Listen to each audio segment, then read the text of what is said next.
So I give you credit. I think you brought me to a point where I began to realize it's not about thinking of nothing. It's really about feeling something. And how do you get to the place where you can make that feeling connection with yourself, the world around you, the people you care about, and understanding your place in it.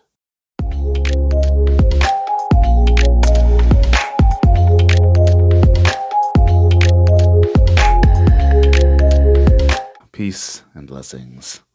My name is Abiao Asha, and I'm the founder and senior meditator at Inner Contemplations. Welcome.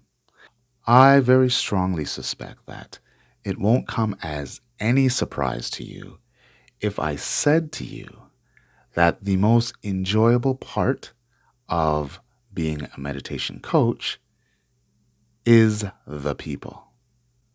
The people that I meet are truly extraordinary, and each interaction is mutually enlightening and leaves me feeling both blessed and filled with a deep sense of gratitude. This video in particular features Luis De Viveiros, one of my clients who so graciously agreed to participate in a testimonial interview.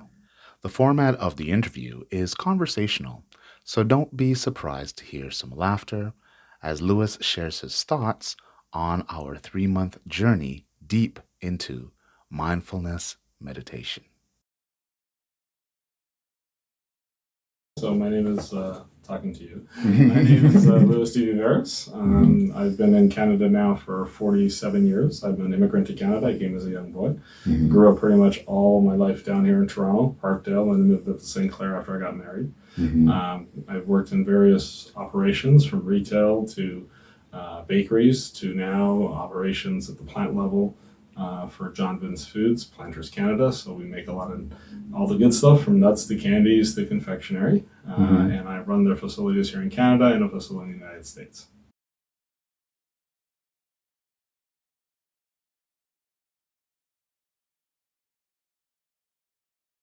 Yes, I definitely think that the work is stressful because part of our jobs and operation is actually managing people. I think it's bound to the definition of what managing means. And I think managing is not actually managing people, it's how people managing their situations. But it also is very stressful when you see the day-to-day challenges and the pressures people bring. We often seem to think that we're the only ones who have pain and suffering in the world. And there have been others in my life who have taught me that be kind to those you meet, because for you do not know what burdens they bear. And there's much truth to that. And I think anyone who's in a position to help other people from a leadership role or help managing those people really needs to comprehend that it's really just helping them to deal with the copes and stresses of their lives, because you can't fix everybody. So the job itself is stressful, especially if you're trying to move people at a business and a culture to a certain direction.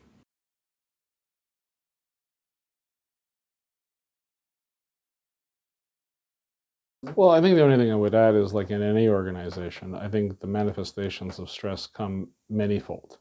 I think people not showing up for work could be a manifestation of stress. People having health issues could be a manifestation of that.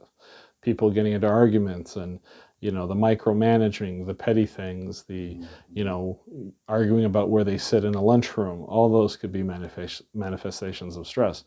I think the thing that a lot of people don't understand, I don't care how well they are, is how much stress penetrates into an individual's life from every moment and every waking day, and even, quite frankly, every sleeping moment. And I think until people sort of understand how those stresses come into play and how they need to deal with those stresses, I think they just keep manifesting it further. And I think that just propagates it more in the culture you're in. It just keeps adding and adding and adding to more of the stress.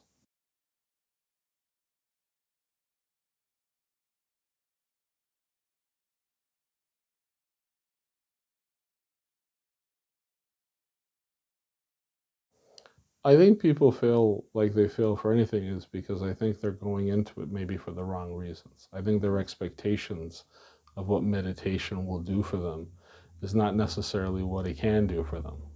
Mindful meditation is not going to solve your financial problems. Mindful meditation is not going to solve your relationship problems. Mindful meditation is not going to cure how your parents treated you when you were a kid, or how your brother beat you up, or how your cousin never liked you at the wedding, and so on and so forth. But if you're going into mindful meditation to better understand yourself and how you fit into the world and the people in the world and the people that you've been connected to by family, friendship, kinship, whatever the case may be, most of those people, I think, would be benefited from it because they're now going in for the right reasons, not the wrong reasons. Mindful meditation to me was never a cure. Mindful meditation to me was supposed to be a tool that I could use to better heal myself. But that healing is not a magic on-off switch. It takes time. So I think, when people say, does it work? I think it works. But like anything, I think your expectation is what's going to make you stay or go. And if you expect it to use magic, like I said, in the first session, to come out of here feeling like you could jump over tall buildings with a single bound, that's not going to happen. But if you come into it with an open mind, try it and understand that really what it is helping you reveal more to yourself about yourself. That it's good, that it's not a bad thing, that it actually lets you be a better person to yourself, and maybe even like yourself a little bit more.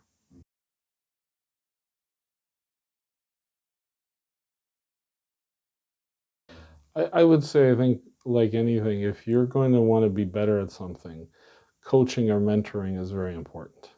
I believe it's Malcolm Gladwell that came out with the theory that 10,000 hours is supposed to be the magic number, that if you do something, it seeps enough into your subconscious that you can be really, really good at it without thinking about it. But the reality is, the majority of us don't have 10,000 hours that we can spare to just keep trying something. So I think what the coaching part helps is allows you to understand some of the basics and have that motivational push to focus on what's going to make you get better results, get more focused. Now, those results are still going to be based on you, but if you're not following the practices as well as you should be because you're just sort of doing it at a whim or just by the spur, then you're probably also not going to get the full benefit of it. Right? I think that's the differential. They say energy is wasted on the young, and wisdom is wasted on the old. Right? If you have a good coach or a mentor, you get the benefit of both. You get the wisdom, but you also get the ability to get that energy streak back into you so that you're getting full use of the time you're doing it. I think the best thing a meditation coach offers you is to keep things practical of what meditation is about. I mean, that's first and foremost, because as I said, I think where people fail when they do meditation a lot of times is their expectations of it going in is not reality. They may know somebody who practices meditation and say, oh, what a great life he or she have. They're all so calm. They're all so happy. But they don't understand how many hours that person has practiced, or how many maybe seminars they've gone to, sessions, books they've read, how many coaches or people they've been involved with, number of time and years. They just think that, oh, I can just sit on the floor and maybe hear some chanting, and in the first few sessions I'm going to have their life. It's not reality when you think about it. So I think what a coach does is actually help you, like any coach, focus on how to make it better, how to get there in a more efficient, prolonged, and quite frankly, how to make it habitual. I think that's the trick. Everybody's different. I think a person who has enough experience with anything can help someone else coach or mentor them to understand what'll work for them, right? I think that's the quote unquote wisdom that a mentor or coach brings to the table, so that you get a better understanding of what works for you. Not all human beings are going to work the same way, so we all need to be approached from different angles to make it feasible and workable for us to really get the benefit of what we're doing. No, I think the only thing I would say is, as I said to you, I think when I came to, kind of mentioned earlier, when I came to you, I was a little skeptical. I really was. My wife said, you should try it. But, I guess I consider myself more a scientific mind, whatever that means. And I'm thinking, how do I sit there for an hour and think of nothing, right? I just couldn't fathom that. So I give you credit. I think you brought me to a point where I began to realize it's not about thinking of nothing. It's really about feeling something. And how do you get to the place where you can make that feeling connection with yourself, the world around you, the people you care about, and understanding your place in it. And I think once you get to that point, you start feeling a lot better about yourself. The gray hairs don't worry as much, right? You start understanding that there's a beauty to life and aging and the wisdom.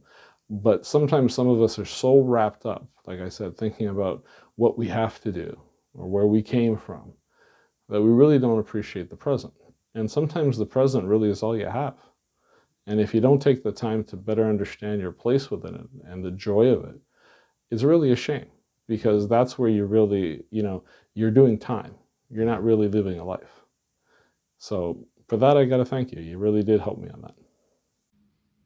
If you would like to learn more about our services that goes beyond the scope of what is on the website, contact us today to book a complimentary meditation and discovery session with those in your company responsible for business development training acquisitions, so that we can fully introduce our complete suite of customizable stress management and team building programs perfectly suited to address the work-life balance needs of your organization. Namaste.